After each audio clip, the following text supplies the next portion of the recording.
नमस्कार, मैं हूं राज और आप देख रहे हैं प्योर पॉलिटिक्स। बंगाल से जो खबरें आ रही हैं वो विचलित करने वाली हैं। ऐसा लग रहा है कि हिंदुओं को अपने ही देश में अपने तरीके से अपने त्योहार मनाने का हक नहीं है। ऐसी खबरें जब बांग्लादेश से आती हैं तो बात समझ में आती है कि वो इस वक्त कट्टरपंथियों के हाथ में है। वैसे भी वो कभी सेकुलर तो था नहीं, लेकिन इस वक्त हालात बिल्कुल अलग हैं। अभी बांग्लादेश पूरी तरह से रेडिकल इस्लामिस्ट के हाथ में है। लेकिन बंगाल में तो ममता बनर्जी की सरकार है, जो कहने के लिए ये दावा करती हैं कि वो भी हिंदू हैं और एक ब्राह्मण है। लेकिन उनके राज्य में जो कुछ हो रहा है, जैसी खबरें आ रही हैं, उससे तो यही लग रहा है कि वहाँ के हिंदू जैसे दोयम दर्जे के नागरिक बनकर रह गए हैं।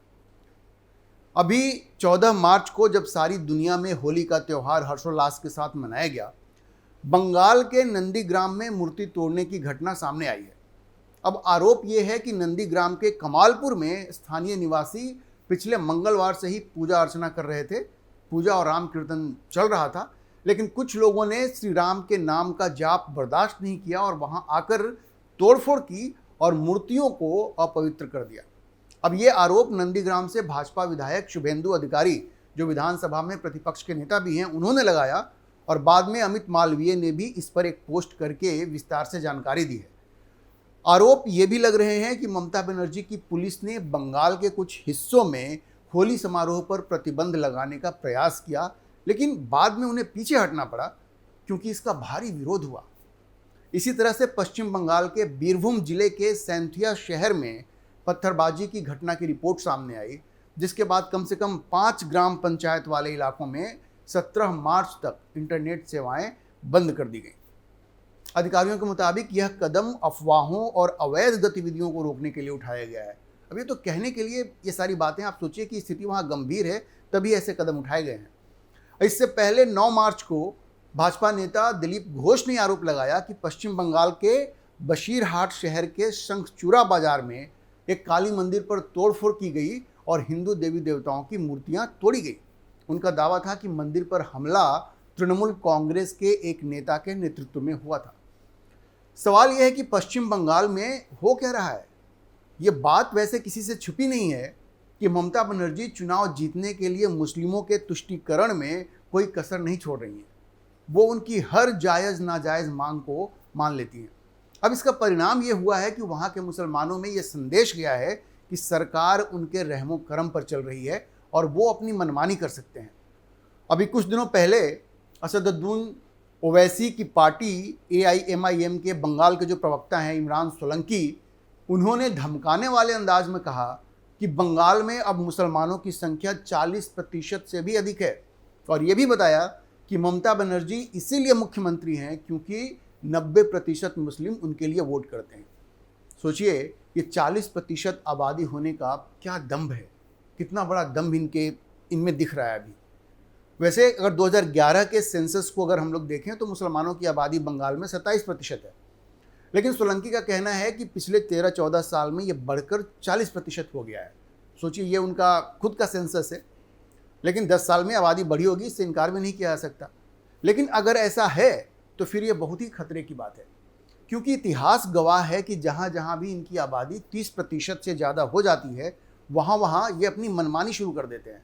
आपने देखा होगा कैसे झारखंड और तमिलनाडु के उन इलाकों में जहां उनकी आबादी इतनी बढ़ गई कि वो बहुमत में आ गए, वहां उन्होंने ये मांग शुरू कर दी कि रविवार की जगह शुक्रवार को छुट्टी दो।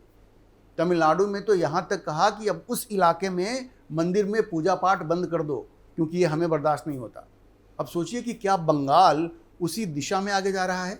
वैसे खबर यह है कि भाजपा ममता बनर्जी की पूरी तरह से घेराबंदी करने में लग गई है और इसी की अगली कड़ी ये है कि विपक्ष के नेता शुभेंदु अधिकारी दक्षिण कोलकाता के भवानीपुर निर्वाचन क्षेत्र से चुनाव लड़ने की योजना बना रहे हैं, जहां ममता बनर्जी एक तरह से उन्होंने अपना पूरा जीवन बिताया है।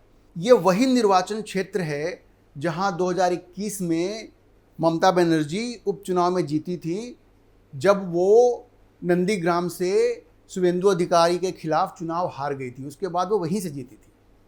अब नंदीग्राम में शुभेंदु अधिकारी से हार के बाद ममता को अपनी कुर्सी बचाने के लिए 6 महीने के भीतर निर्वाचित होना जरूरी था। इसलिए भवानीपुर से जीतने वाले तृणमूल के मंत्री शोभनदेव चट्टोपाध्याय ने अपनी सीट खाली करी ताकि ममता बनर्जी निर्वाचित हो सके। अब ममता बनर्जी ने अपने भाजपा प्रतिद्वंद्वी प्रियंका टिबरेवाल के खिलाफ 59,000 मतों के अंतर से ये उपचुनाव जीता था। हालांकि अब उनका प्रभाव वहां कम हो रहा है। वो इस बात से भी पता चलता है कि लोकसभा चुनावों में टीएमसी की बढ़त, अभी जो लोकसभा के चुनाव हुए थे उसमें टीएमसी की बढ़त इस विधानसभा क्षेत्र में घटकर 8,297 रह गई है। अब जो खबर आ रही है उसके मुताबिक शुवेंदु अधिकारी ने भाजपा नेताओं से कहा है कि ममता बनर्जी अपना निर्वाचन क्षेत्र बदलने की संभावना नहीं रखती, और वो एक तरह से मैसेज दिया उन्होंने कि वो भवानीपुर से चुनाव लड़ेंगी और वो भी लड़ेंगे, इसके संकेत दिए उन्होंने। कहते हैं कि शुवेंदु अधिकारी ने कुछ दिनों पहले भवानीपुर विधानसभा क्षेत्र में भाजपा नेताओं से मुलाकात की है और अगले साल वहां पार्टी की जीत के लिए निर्देश जारी किए। अब जिससे ये अटकलें तेज हो गई हैं कि वह 2026 के चुनावों में ममता बनर्जी को उनके गृह क्षेत्र में चुनौती देंगे, मतलब भवानीपुर से शुवेंदु अधिकारी चुनाव लड़ेंगे। इसकी अटकलें बंगाल में काफ़ी तेज हो गई हैं। अब देखिए, बात यह है कि हिंदुओं के खिलाफ लगातार हो रहे अत्याचार की घटनाओं के बाद अब बंगाल में हिंदू एकजुट हो रहे हैं, ऐसी खबरें आ रही हैं और शुवेंदु अधिकारी इसकी काफ़ी कोशिश भी कर रहे हैं। और अगर हिंदू एकजुट हो गए तो फिर ममता के लिए बड़ी मुश्किल घड़ी आ जाएगी, ये आप समझ लीजिए, क्योंकि 40% की जो लोग बात कर रहे हैं तो 60% तो फिर भी वहाँ हिंदू हैं अभी। वैसे अगर हम लोग सिर्फ भवानीपुर की बात करें तो वहाँ लगभग 80% मतदाता जो हैं वहाँ वो हिंदू हैं, जिनमें गुजराती और पंजाबी भी अच्छी खासी संख्या में हैं। अगर हिंदू एकजुट हो गए तो फिर ममता की हार लगभग तय है। और बंगाल से जैसी खबरें आ रही हैं उनसे ऐसा लग रहा है कि हिंदुओं में वहाँ काफ़ी आक्रोश है और इसका खामियाजा ममता बनर्जी को भुगतना पड़ सकता है। हालांकि ये अभी स्पष्ट नहीं है कि अगर पार्टी उन्हें ममता बनर्जी के खिलाफ भवानीपुर से मैदान में उतारती है तो क्या शुवेंदु अधिकारी नंदीग्राम से भी चुनाव लड़ेंगे। देखिए, इस वक्त शुवेंदु अधिकारी अपने पूरे फॉर्म में हैं। हिंदुओं के साथ हो रहे दोहरे व्यवहार को लेकर वो आजकल खुलकर बोल रहे हैं। अभी उन्होंने विधानसभा में कह दिया कि अगर अगले साल राज्य में भाजपा सत्ता में आती है तो तृणमूल कांग्रेस के मुस्लिम विधायकों को राज्य विधानसभा से बाहर निकाल दिया जाएगा। इस पर काफ़ी बवाल भी हुआ। खुद ममता बनर्जी ने काफ़ी तीखी प्रतिक्रिया दी, लेकिन उन्होंने ये नहीं सोचा कि आखिर शुवेंदु अधिकारी को ऐसा बयान क्यों देना पड़ गया। अगर राज्य में हिंदुओं को होली भी मनाने नहीं दिया जाएगा, उनके देवी देवताओं की मूर्तियां तोड़ी जाएंगी, तो कोई कब तक चुप रहेगा। और अगर ममता बनर्जी अपनी मुस्लिम तुष्टीकरण की राजनीति जारी रखेंगी तो उसकी प्रतिक्रिया तो आएगी ही। अब ममता को इस वक्त हराने के लिए बंगाल के हिंदुओं का एकजुट होना बहुत ज़रूरी है। उसके बगैर उनको कोई हरा नहीं सकता, क्योंकि लगभग 30 से 40% मुस्लिम तो उनके साथ ही हैं और भाजपा इसी कोशिश में लगी है। अगर हिंदू एकजुट हो गए तो जैसे केरल में सीपीएम की कुर्सी हिलने लगी है, वैसे ममता बनर्जी की भी कुर्सी हिलने लगेगी। आपने देखा होगा कि कैसे हिंदुओं का वोट लेने के लिए सीपीएम ने कहा कि आरएसएस और बीजेपी अब फासिस्ट नहीं है, क्योंकि केरल में वहाँ जो हिंदू हैं वो वहाँ पे सीपीएम को वोट करते हैं। और जिस तरह से भाजपा की पैठ वहाँ केरल में बढ़ रही है, उसको देख करके सीपीएम की कुर्सी हिल रही है। उन्हें लगता है कि अगर हम ज़्यादा आरएसएस और बीजेपी का विरोध करेंगे तो शायद हिंदुओं में मैसेज ठीक नहीं जाएगा। और अगर वो एकजुट हो गए, उन्होंने एकजुट हो करके अगर आरएसएस और बीजेपी को सपोर्ट कर दिया तो फिर उनकी हार तय है जो वहाँ विधानसभा के चुनाव होने वाले हैं। मतलब हिंदुओं की जो एकता है उसका असर पड़ता है। सीपीएम जैसी पार्टी जो स्वभाव से हिंदू विरोधी है, उसने ये कहा कि आरएसएस और बीजेपी फासिस्ट नहीं है।